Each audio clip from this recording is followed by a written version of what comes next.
राष्ट्रवादीने 8 ठिकाणी आघाडी घेतली आहे आणि कलांच्या बाबतीत द्विशतक जवळपास ओलांडलेलं आहे।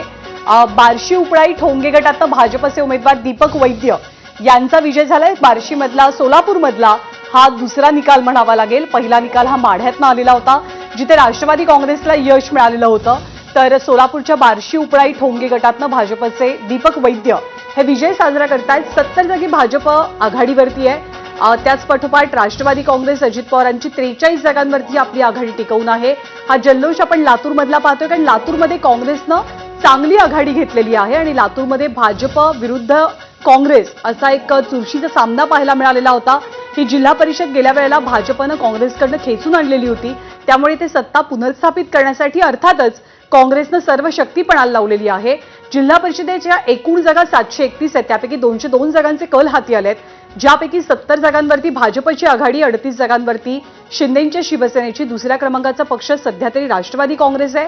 43 जागांसह काँग्रेस 21 जागा, ठाकरेंची शिवसेना 14, शरद पवारांची राष्ट्रवादी 3 आणि इतर 12 अशी आघाडी किंवा असे कल निकालांच्या बाबतीमध्ये आपल्याला राज्यभरातले पाहायला मिळत आहेत।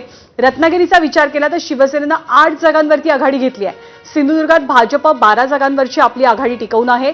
छत्रपती संभाजीनगरात भाजपनं 6 जागांवरती आघाडी घेतली आहे। पुण्यामध्ये राष्ट्रवादीनं 10 जागांवर आघाडी घेतली तर भाजपनं 6, शिवसेनेची आघाडी ही 3 जागांची आहे। साताऱ्यामध्ये भाजप 5 जागांवरती आघाडीवर आहे, राष्ट्रवादी काँग्रेस 2 तर शिवसेना 1। लातूरमध्ये भाजपची आघाडी 8 जागांची आहे तर काँग्रेसची 7 जागांची, राष्ट्रवादी काँग्रेस 2 जागा तर शरद पवारांची राष्ट्रवादी लातूरमध्ये 2 जागांवरती आघाडीवर आहे। रायगडमध्ये भाजप, शिवसेना आणि राष्ट्रवादी तिघांमध्ये अगदी नेक टू नेक फाईट आपल्याला पाहायला मिळते। भाजप रत्नागिरीचा विचार केला तर फारशी चमकदार कामगिरी दाखवू शकलेला नाहीये।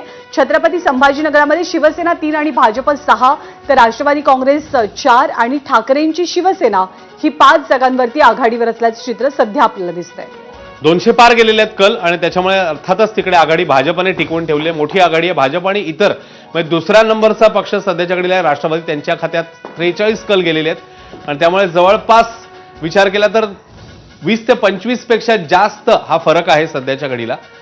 सिंधुदुर्गातले देखील कल आपल्या समोर येतात। सोलापुरात बार्शी उपळाई ठोंगे गटातनं भाजप उमेदवार दीपक वैद्य जिंकलेत, तर ठोंगे गटातून भाजपचे उमेदवार मीनाक्षी रोंगे जिंकल्यात। पुरंदर दिवे कराडे गटातनं राष्ट्रवादीच्या रुपाली झेंडे या जिंकलेल्या आहेत। सांगली पलूस कुंडल गणातून काँग्रेसच्या हेमा पवार 1831 मतांनी विजयी झाल्यात, तर सोलापूरमध्ये उपळाई ठोंगे गणातनं भाजपचे उमेदवार मीनाक्षी रोंगे जिंकलेले आहेत। त्यामुळे आता वैयक्तिक निकाल देखील समोर येत आहेत।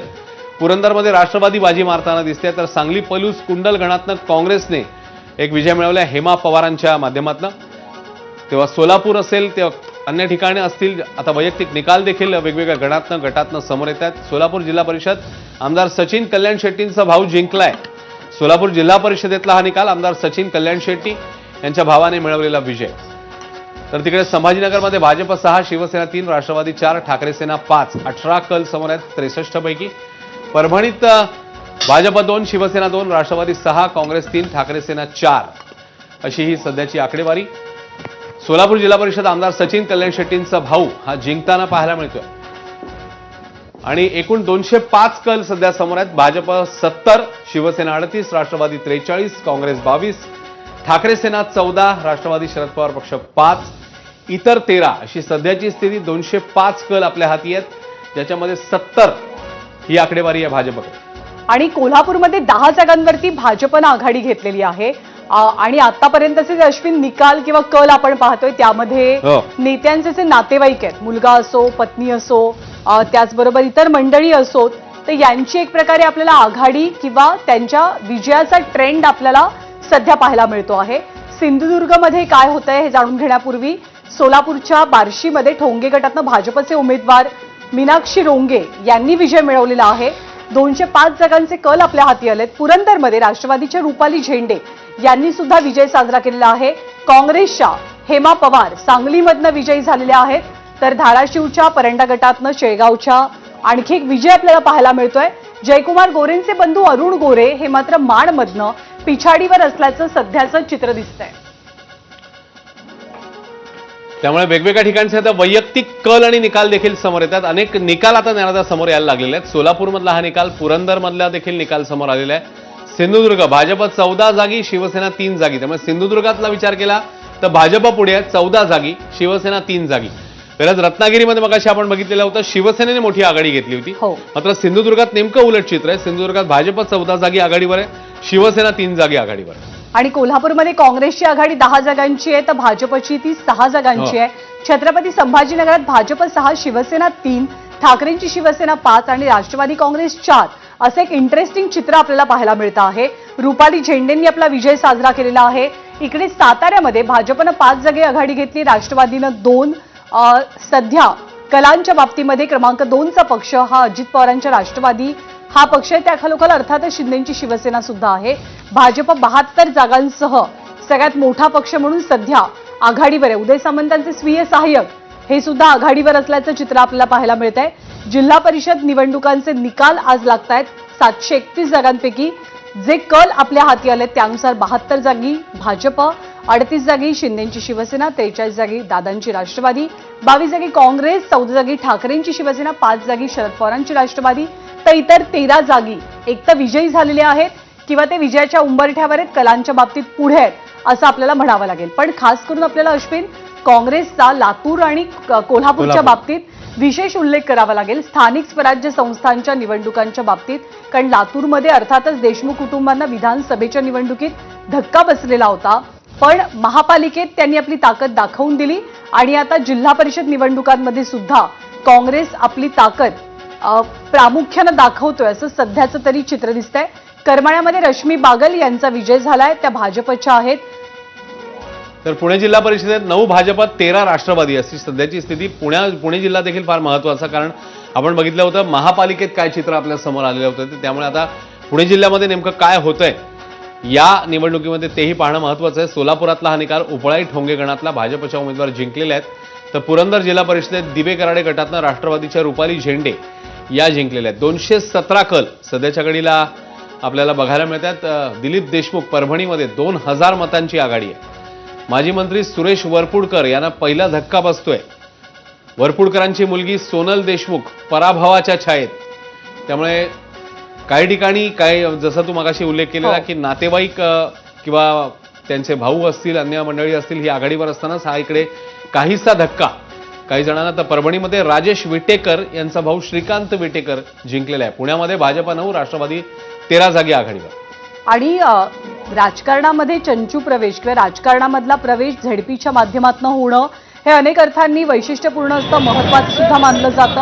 आणि त्याच दृष्टिकोनातून आजच्या निकालांमधलं काय चित्र येत आहे हे सुद्धा आपल्याला पाहावं लागेल. घड्याळाचे झेंडे कार्यकर्ते फडकवताना आपल्याला पाहायला मिळत आहेत. खरं तर सेलिब्रेशन करू नका, अगदी साधेपणानं तुमचा आनंद साजरा करा असं सांगितलं जात आहे, कारण या निकालांना, या निवडणुकांना एक दुःखद किनार आहे, ती म्हणजे अजित पवार यांच्या निधनाची.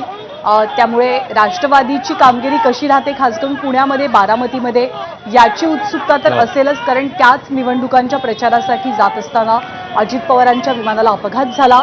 माडखोल गटात तिन्ही अपक्ष उमेदवार सिंधुदुर्गात विजयी झालेले आहेत.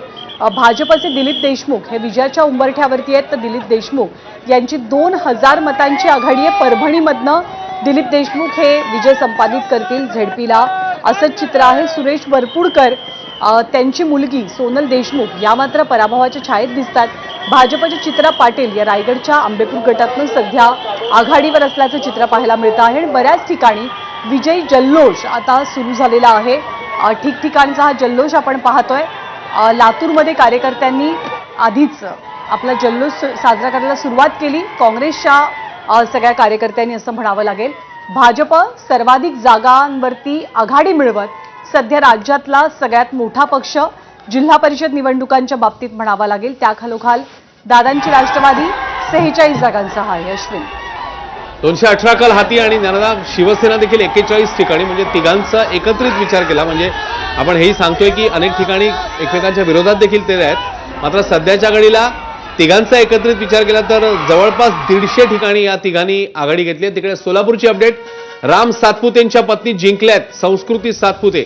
तर सोलापूरमध्ये उत्तम जानकरांना मात्र धक्का बसतोय. उत्तम जानकरांचे पुत्र जे आहेत ते पराभूत झालेत. राम सातपुतेंच्या पत्नी जिंकलेल्या आहेत. जीवन जानकर यांना पराभवाचा धक्का बसतोय, तर राम सातपुतेंच्या या पत्नी जिंकलेल्या आहेत. आणि विकास गोगावले यांचा सुद्धा विजय झाल्याची माहिती मिळते. भरत गोगावलेंचे सुपुत्र आहेत. भरत गोगावलेंनी एकीकडे रायगडची निवडणूक प्रतिष्ठेची केलीच होती, पण मुलगा रिंगणात असल्यामुळे सुद्धा या निवडणुकीला एक वेगळं वलय भरत गोगावलेंच्या दृष्टिकोनातून प्राप्त झालेलं होतं. विकास गोगावलेंचा विजय झालाय. संस्कृती सातपुते या सुद्धा विजयी होत आहेत. पण त्याच वेळेला उत्तम जानकर यांचे सुपुत्र जीवन जानकर यांना मात्र पराभवाचा सामना करावा लागलेला आहे. सांगलीचा विचार केला तर भाजपची आघाडी आहे 8 जागांची. इकडे सोलापूरमध्ये भाजपनं 9 जागा तर राष्ट्रवादीनं 3 जागांवरती आघाडी घेतली आहे. शिवसेना 2 जागी आघाडीवरती आहे. रत्नागिरीमध्ये शिवसेना 8 अशी आघाडी आहे. म्हणजे शिवसेनेची एक हाती आघाडी रत्नागिरीमध्ये आपल्याला 10 जागांपैकी पाहायला मिळते. सिंधुदुर्गात भाजप 14, शिवसेना 3 असं सध्याचं चित्र आहे. छत्रपती संभाजीनगरात भाजप 6 जागांवर आघाडीवर आहे. शिवसेना 5 जागी आपली आघाडी टिकवते. परभणीमध्ये ठाकरेंची शिवसेना 2, काँग्रेस 3 अशी आघाडी आहे. सोलापूरमध्ये राम सातपुतेंच्या पत्नी जिल्हा परिषद निवडणुकीमध्ये विजयी झालेल्या आहेत.